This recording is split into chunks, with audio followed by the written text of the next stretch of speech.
Ibu-ibu masih kuat? Masih kuat ibu-ibu? Saya yakin kalau ibu-ibu pasti kuat.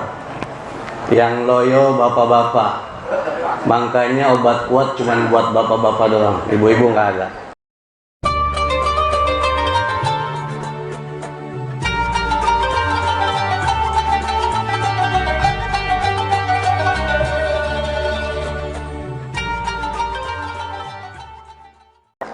Assalamualaikum warahmatullahi wabarakatuh.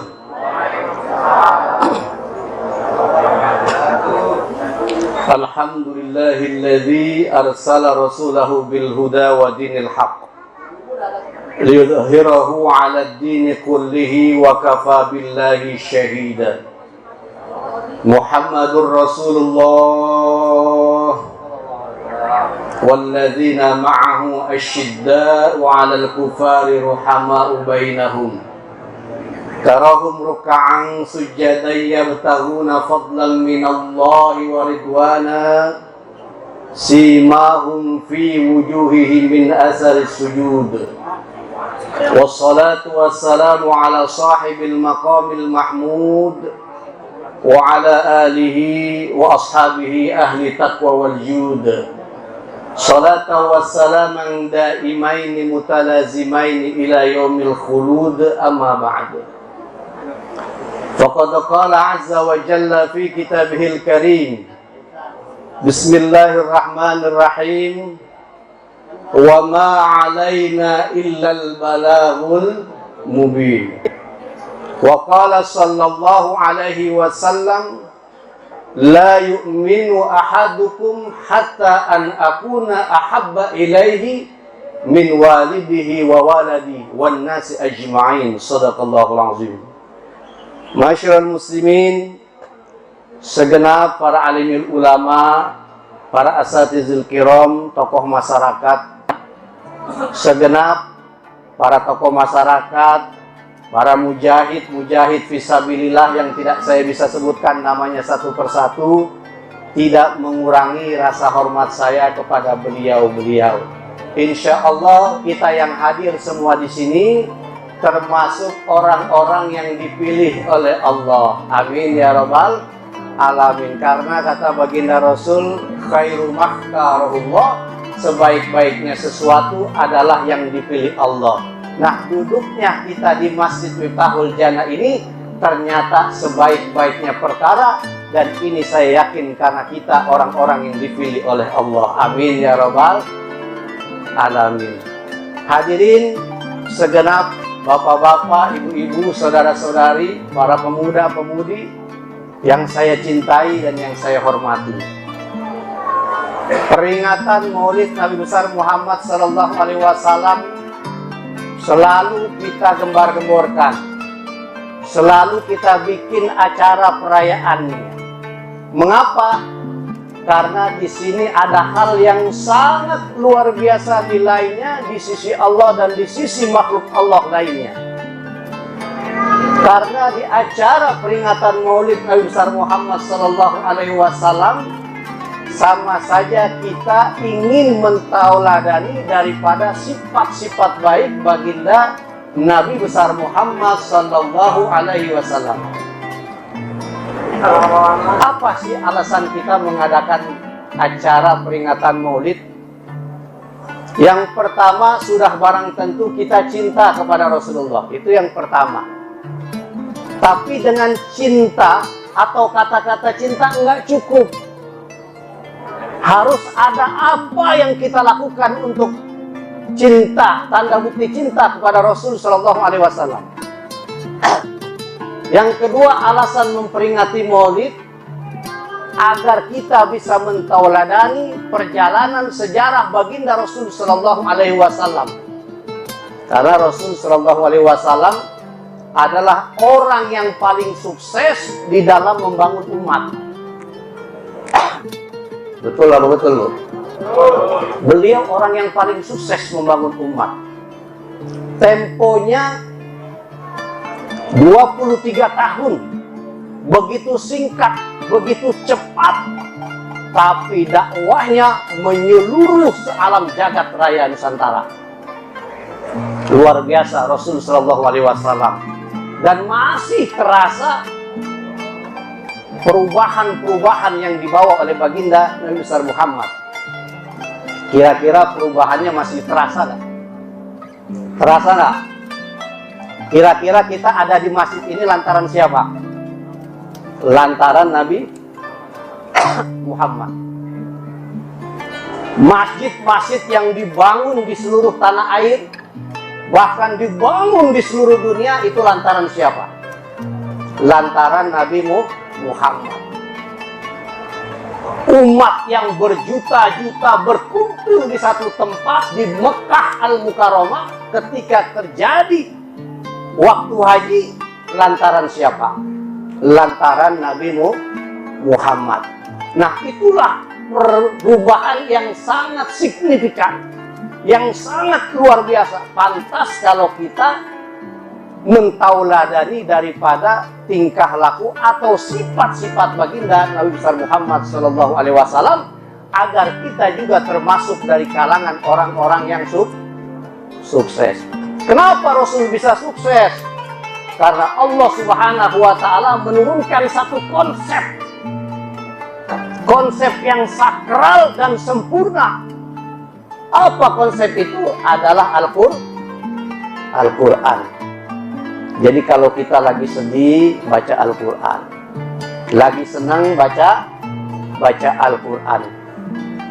Ketika kita lagi ada problematika kehidupan, baca Al-Quran. Kenapa? Karena Al-Quran adalah petunjuk bagi kita. Cuman kalau kita nggak ngerti, nggak paham, seakan-akan kita itu diibaratkan keledai yang bawa kita, kerbau yang bawa buku, nggak bisa baca tapi dibawa-bawa.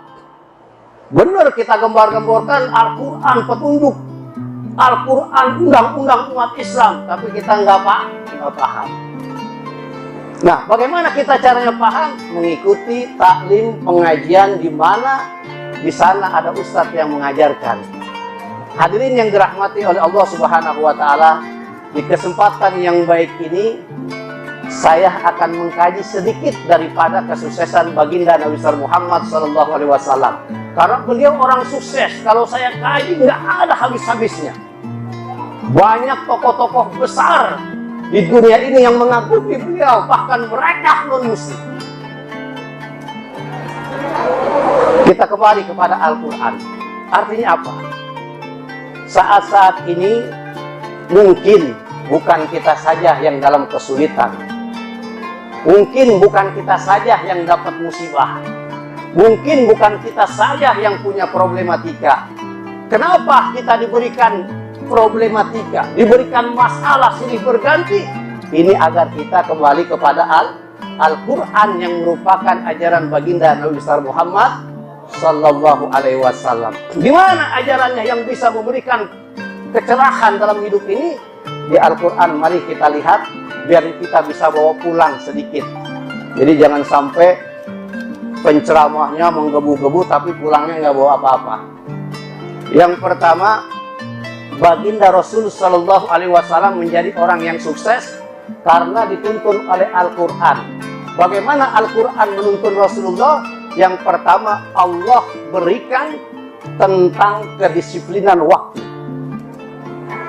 Jadi Allah Subhanahu wa Ta'ala itu kalau bersumpah biasanya dengan atas nama dirinya dengan sifat-sifat yang khusus atau dengan tanda bukti kebesaran Allah. Akan tetapi Allah juga bersumpah dengan sebagian makhluknya. Tatkala Allah bersumpah dengan sebagian makhluknya, menggandakan bahwa makhluknya itu merupakan tanda kebesaran yang agung. Di antara makhluk yang Allah sumpah itu adalah waktu, disiplin waktu.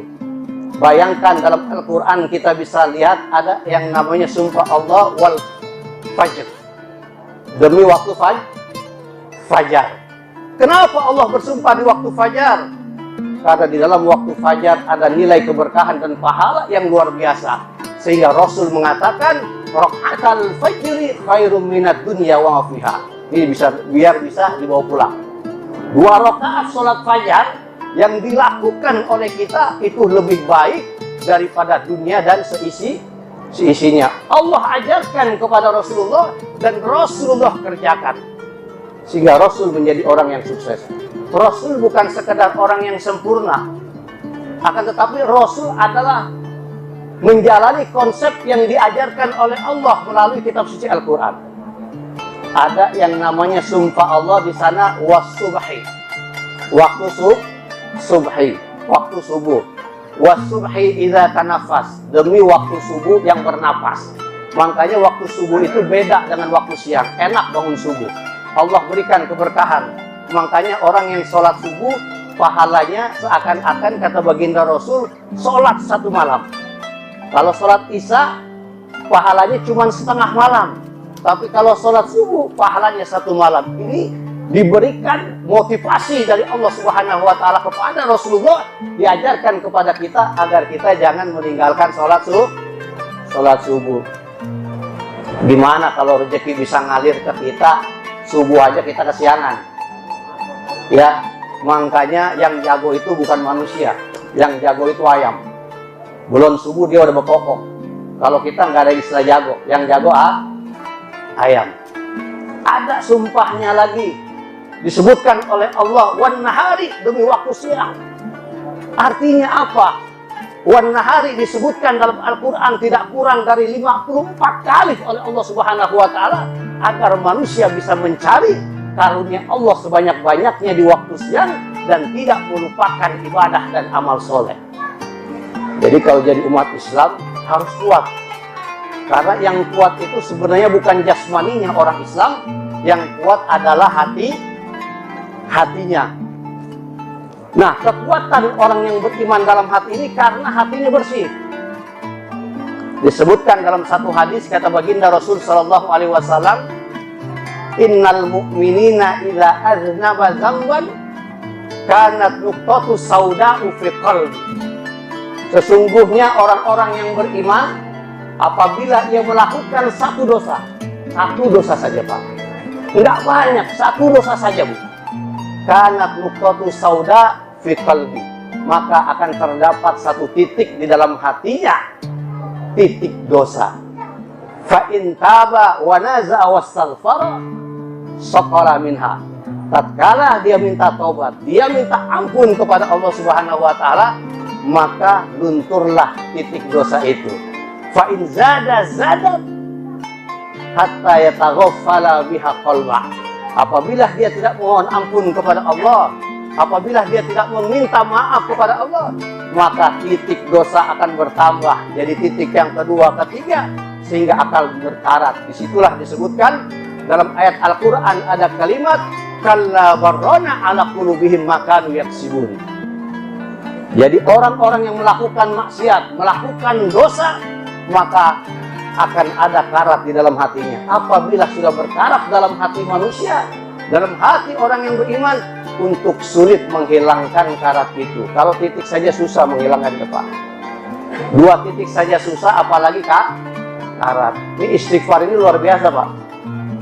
Jadi kalau bapak-bapak baca wirid, baca amalan setiap habis sholat, atau mau tidur atau bangun tidur, kalau susah yang lain dibacanya, baca istighfar aja. Astagfirullahaladzim atau astagfirullahaladzim li wali walidaya. Kenapa istighfar ini luar biasa, Pak? Kira-kira mau kita bahas sedikit istighfar, Pak? Mau ya? Ini biar bisa dibawa pulang. Nanti pembicaraan maulid panjang. Semua pasti udah tahu tentang maulid. Tapi saya mau bawa biar kita ini bisa bawa pulang. Istighfar itu perintah dari Allah. Wastaghfirullah innallaha kana ghafurur rahimah.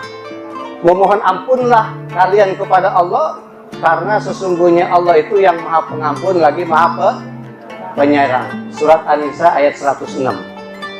Nah, dengan istighfar ini Allah akan sayang dengan kita, sehingga turun rahmat. Lalu diucapkan dalam firman Allah yang lain, laula tastaghfirunallaha la'alakum turhamun. Hendaknya kalian membaca istighfar, memohon ampun kepada Allah, la'alakum turhamun, agar kalian mendapatkan rahmat. Ternyata menurunkan rahmat dari Allah, memohon kasih sayang dari Allah itu melalui istighfar. Jangan lupa Pak, istighfar. Ini ibu, bapak-bapak, kalau kita mau serius sedikit dengan istighfar ini, insya Allah kita akan cinta untuk baca istighfar. Jadi istighfar itu bisa menurunkan rahmat.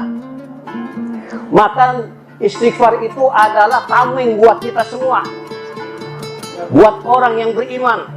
Ibnu Abbas radhiyallahu an, ketika baginda Rasul sallallahu alaihi wasallam masih hidup, beliau pernah berkata, kita memiliki dua tameng dalam hidup ini. Yang pertama Rasulullah, yang kedua istighfar. Ketika Rasul sallallahu alaihi wasallam meninggal, maka Ibnu Abbas mengatakan tameng kita tinggal satu, yaitu istighfar. Kalau tameng kita tidak dipegang oleh kita, istighfar tidak dibaca oleh kita, mustah kita semuanya. Karena Allah murka orang yang kagak mau minta ampun. Makanya disebutkan dalam surat Al-Anfal ayat 33, wa ma kana Allahu liyu'adzibahum wa anta fihim. Dan Allah sekali-kali tidak mengajab kalian, tidak mengajab mereka selama engkau ada di dalamnya. Selama Nabi Muhammad ada di dalamnya. Wa ma kana Allahu mu'adzibahum wa hum yastaghfirun. Dan Allah Subhanahu wa taala tidak mengazab mereka sementara mereka membaca istighfar. Ini baru perintah-perintah, baru sifatnya menjaga daripada keburukan dan musibah yang terjadi. Boleh jadi keburukan musibah kita secara ekonomi, politik, budaya, akhlak, atau keilmuan ini disebabkan mungkin kita tidak mau merenungi membaca istighfar. Hadirin yang dirahmati oleh Allah Subhanahu wa taala, apa sih gunanya istighfar? Gunanya istighfar disebutkan dalam ayat lain, faqultu astaghfiru rabbakum innahu kana ghaffara yursilis samaa 'alaikum midrara wa yumditkum bi amwalin wa banin wa yaj'al lakum jannatin wa yaj'al lakum anhara. Ini hebatnya istighfar. Kalau kita mau dawam baca istighfar, kalau kita mau dawam mohon ampun kepada Allah Subhanahu wa taala, maka Allah Subhanahu wa taala yursilis samaa 'alaikum midrara, akan Allah turunkan hujan. Hujan ini adalah bahasa kehidupan. Bumi dulunya mati, dihidupkan lewat hujan, lewat rahmat dari Allah Subhanahu wa taala. Nah, kalau kita mungkin saat ini musim panas berkepanjangan, boleh jadi di antara kita dari bangsa Indonesia lupa baca istighfar, sholat langsung jalan. Bukan baca istighfar dulu, tapi sholat langsung jalan. Allahumma lantas jalan. Ini jangan.